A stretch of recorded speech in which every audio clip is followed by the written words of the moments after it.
Thank you again for all you've done for me and mine, my lord. You may rest assured that Eastpool will be safe in my hands. Thanks to you.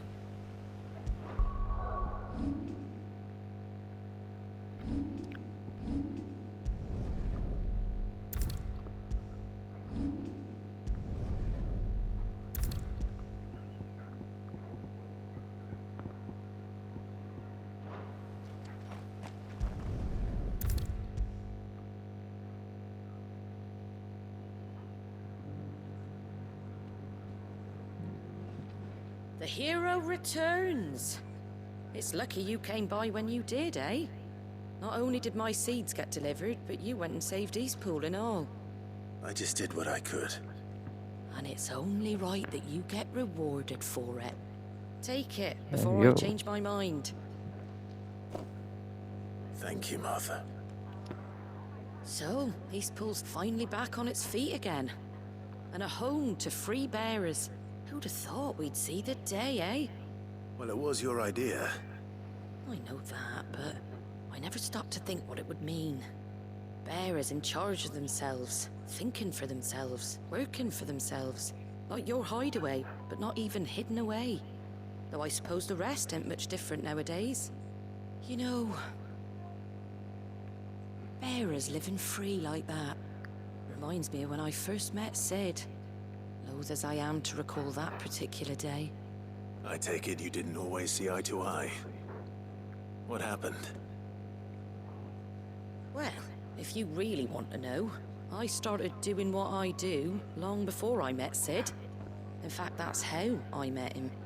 Or at least how he came to meet me. He showed up at the stables one day, asking questions about who'd been buying up bearers. Founder knows what he thought I was doing with them. Running a hunt, poking around in their innards. Something awful anyway. Me, I thought he was a new constable. Thought the game was up. But somehow we both managed to work out what each other was about. And before I knew it, the cheeky arse was rattling on at me about how I was doing it all wrong. After all my hard work. Told me I was giving them relief, but not freedom. That my bearers were still dying as slaves. Got right under my skin, it did. Told him if he didn't like it, he could bugger off and report me to the garrison. And do you know what he did? He smiled. And then he laughed. And then I did the same. We made a pact that day. That whenever one of us was in need, the other would always be there for him. And you were? Well, we both wanted the same thing. To make life better for bearers. Just like your dad.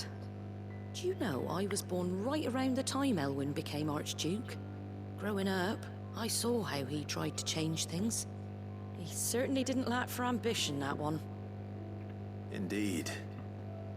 But the loftier one's ambitions, the harder they are to achieve. Which is why those of us who follow in their footsteps need to finish what people like Sid and my father started. Suppose you're right, aye. And if we don't manage it, there's always them who come after us. Good thing we've got a few half-decent sorts waiting in the wings, eh? It's almost enough to give you a little bit of hope. Just a little. Anyway, enough nattering. Better get back to work. Let's see about making everyone some dinner, shall we? The least the folks who saved Eastpool deserve is a hot meal. And you and me ain't gonna save the world on an empty stomach neither. That sounds like a wonderful idea.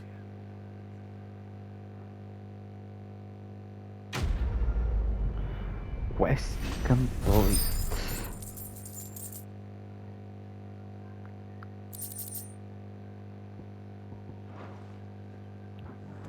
Don't worry, Clive. You went alone in this fight. Whenever you find yourself in need, be it of money, men, or a bowl of hot stew, the stable's door is always open.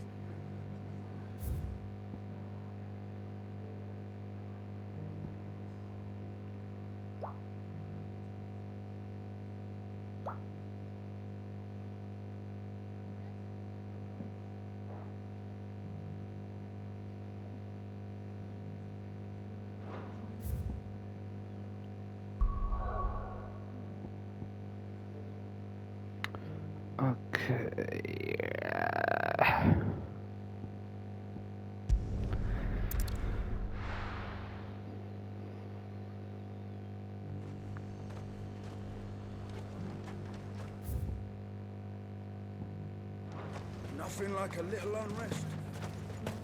Let the dame hear you say that. But there were ghosts at the gates not days ago.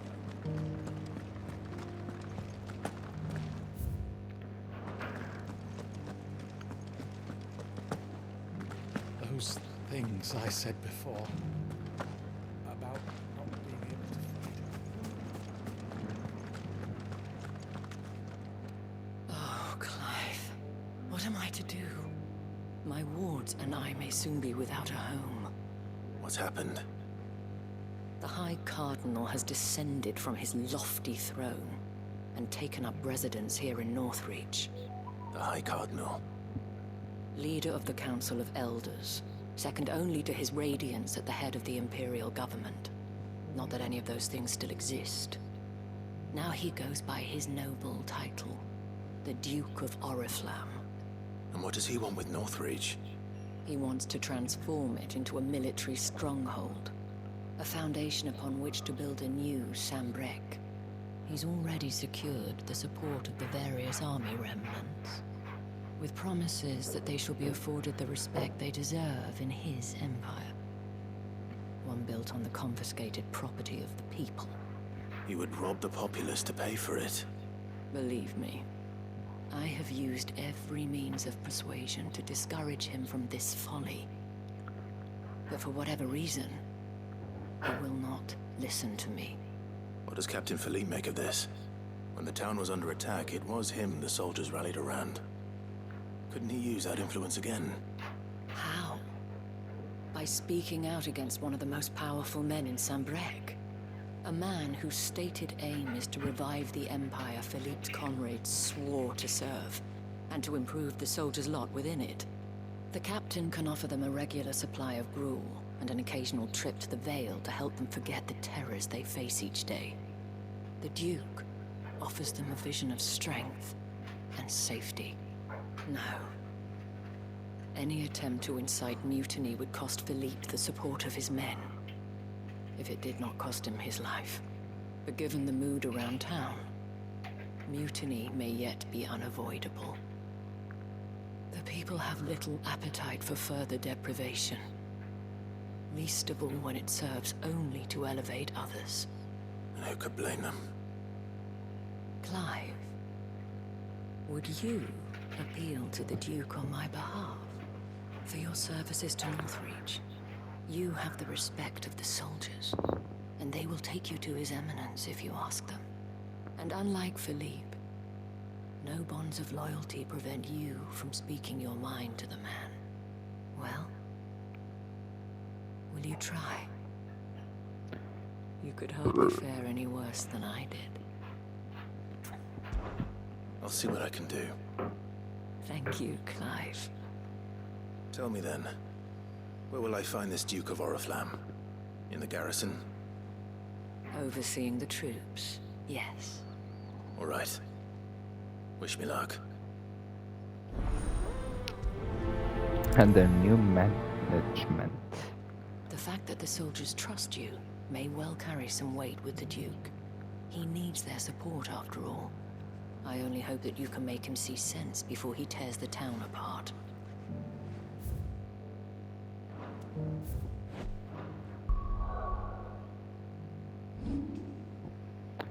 Isabel requested Clive speak with the Duke of Oriflamme and convince him of the error of his ways before his self-interested schemes tear Northreach apart.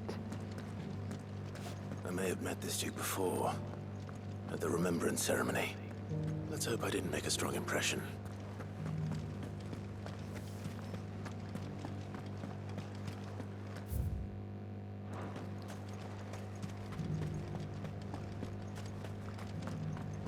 It's heartening to see that the Guard have rediscovered their purpose.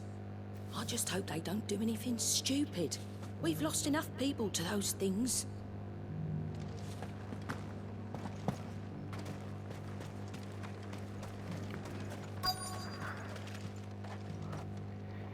Hawks. Oh, sorry about that. You're the dame's man, aren't you? You got some business with the captain? No, actually. With the Duke. I was hoping I might be able to speak with him. We're under orders not to let any civilians pass. But you should be all right. His Eminence has heard all about you and your heroics. Wait here. I'll go and ask.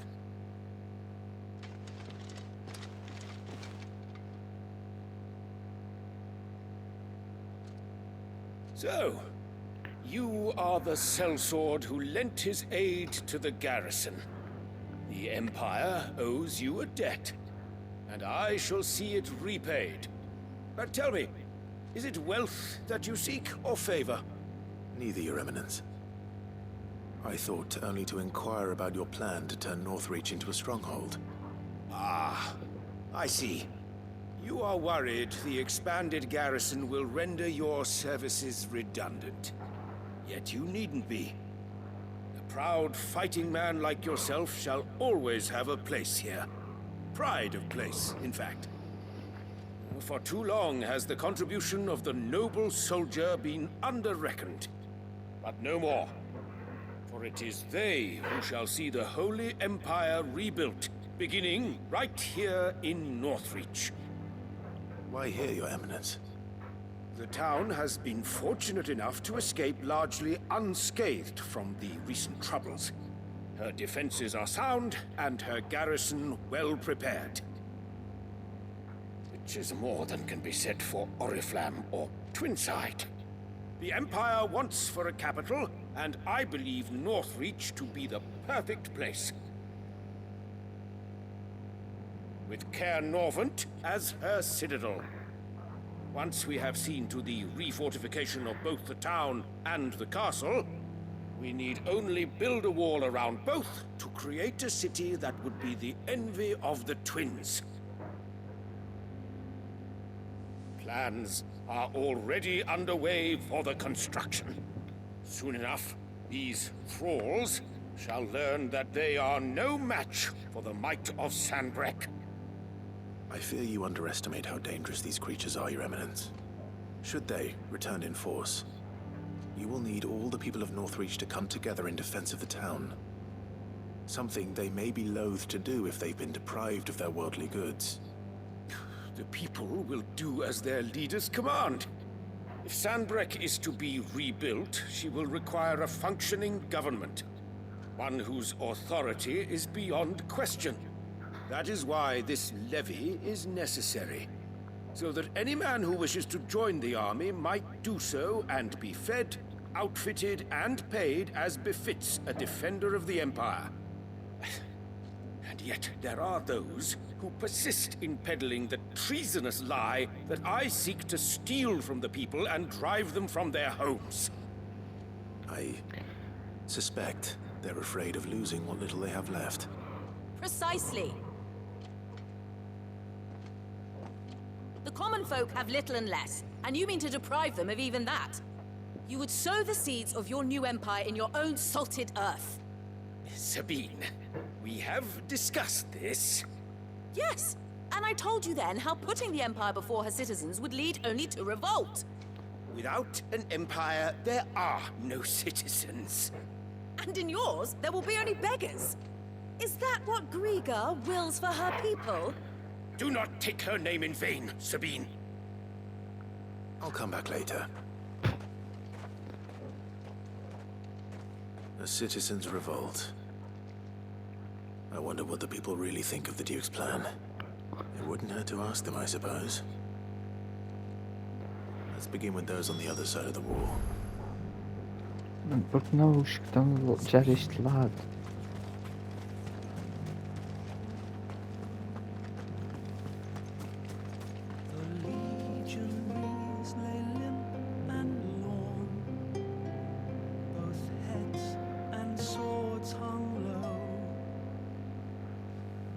But at her touch they did rise up to meet their blue-eyed foe.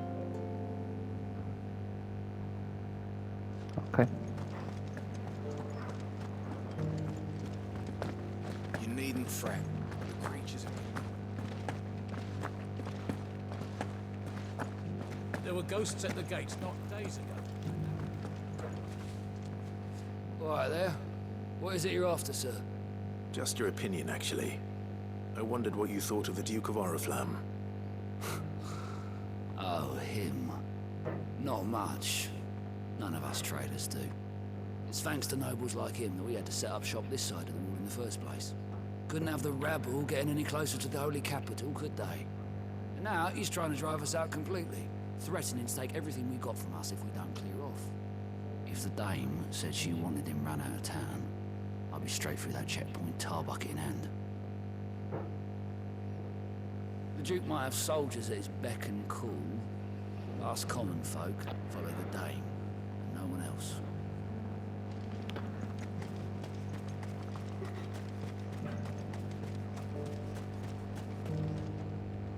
I've been hearing a lot of talk about a certain Duke.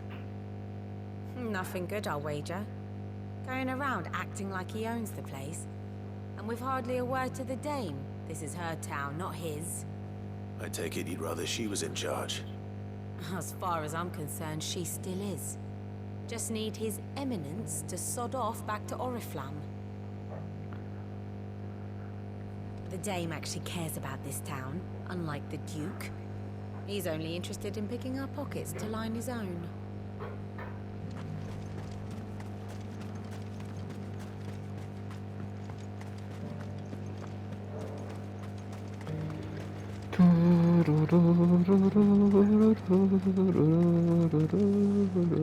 A question, if you don't mind. What do you think of the Duke of Oriflamme? Don't get me started. You build a life for yourself somewhere, earning for some noble to turn up and tell you you've got to hand it all over to him. If he thinks his name and his chains give him the right to empty our purses, he's in for a rude awakening. We'll do whatever it takes to keep what's ours. Whatever it takes. People seem united enough. What about the soldiers? If he comes calling, the only thing I'm giving the Duke of Oriflamme is a piece of my mind. Maybe a smack in the gob. Jeez.